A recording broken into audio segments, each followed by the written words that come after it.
Imagine a single, completely overwhelmed generalist employee trying to handle literally every customer issue at a massive bank. It's chaos, right? Now contrast that with a smart manager who delegates tasks to specialized, highly focused departments. That is exactly the difference between a cluttered single-agent design and a highly efficient architecture using child agents in Copilot Studio. Let's break down how to structure these complex agents properly so you are fully prepared for the AB 620 exam. To master Copilot Studio for your certification, we're going to look at 5 core areas.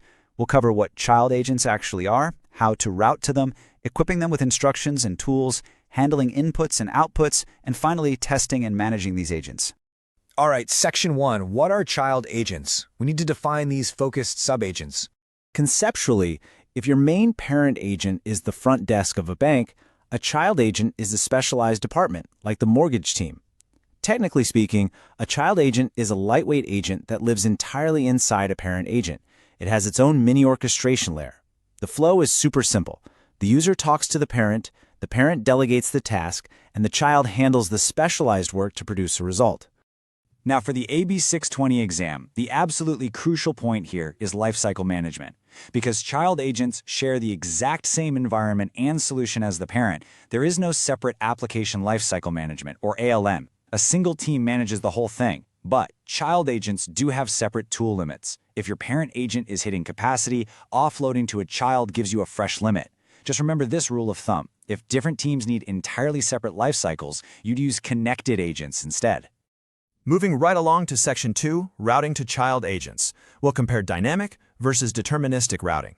Think of dynamic routing like a mailroom sorting letters by just reading the description on the envelope. The AI evaluates the user's natural language and matches it to the best child agent based purely on its description.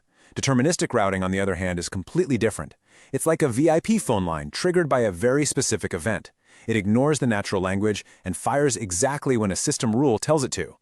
For the AB 620 exam, you'll definitely be tested on specific deterministic triggers. For example, look at the trigger, "The user is inactive for a while." This is a classic exam scenario.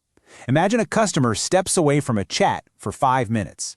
You can use this specific trigger to fire a child agent that proactively jumps in and asks, "Hey, do you still need help?"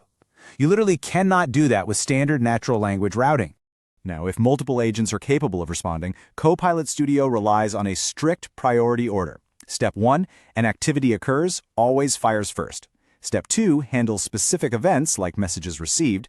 And Step 3, sitting at the very bottom, is natural language routing, where the AI chooses based on descriptions. Memorize this hierarchy. It's a classic AB 620 pitfall to assume natural language routing overrides a specific system trigger. Trust me, it absolutely doesn't. Let's transition into our third domain, which is all about instructions, tools, and knowledge, and how to equip your agents. If you hand a mechanic a specialized wrench, you really don't want the front desk receptionist trying to use it. That exact same logic applies to Copilot Studio. The child agent should be the absolute only one with access to its specific tools or APIs. The child agent directly calls the tool to get the result, which completely isolates that process from the parent agent. This brings us to a really essential AB 620 troubleshooting step. Pay attention here. If a tool is visible to both the parent and the child, the parent might get confused and completely bypass your carefully crafted child agent. To fix this, you have to open the tool's properties and clear the checkbox that says Allow Agent to decide dynamically when to use this tool.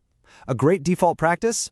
Always scope your resources to the most specific agent possible. Now, to do their jobs effectively, these agents need to exchange specific information. So let's look at Section 4, handling inputs and outputs for structured data exchange. Think of inputs like handing a filled-out form to a clerk, and outputs as the structured, printed receipt you get back. The parent agent passes variables as inputs, the child agent does all the heavy processing, and then it hands back the output so the parent can smoothly continue the conversation. On the exam, you really need to know how to handle missing data. If you mark an input as required, the AI is going to try to extract it from the chat context. But what if the user just says, "Where's my order?" and doesn't provide an actual order number? The crucial feature here is the advanced setting called Should Prompt User. You must configure this so the child agent knows to explicitly stop and ask the user for that missing data before moving on. Once that child agent finishes its task, the parent dictates the very next action through the After Running setting. It's got a few options. It can pass the data silently using Don't Respond. It can craft a natural reply using generative AI. It can send a fixed, static message, or if you're working with structured data, it can display a nice visual adaptive card. Finally, we arrive at our last domain, Section 5, Testing and Managing Agents. Because we have to validate that our architecture actually works and know exactly how to maintain it. Testing in Copilot Studio is exactly like a dress rehearsal. When you open the test panel, you don't just sit there and read the chat. You need to look at the activity map. If your routing fails, the activity map is going to reveal the exact execution plan. For instance, it'll show you right away if the AI found overlapping keywords in your agent descriptions, which lets you go in and fix that text immediately. Sometimes you just don't want to rely on the AI guessing the right agent. For a completely guaranteed delegation, you use what's called an agent redirect node. Let's say a topic successfully verifies a user's secure login. You definitely don't want to drop them back into natural language routing at that point. Instead, you'd use an agent redirect node to force the handoff directly to the correct child agent, safely passing along their validated user ID.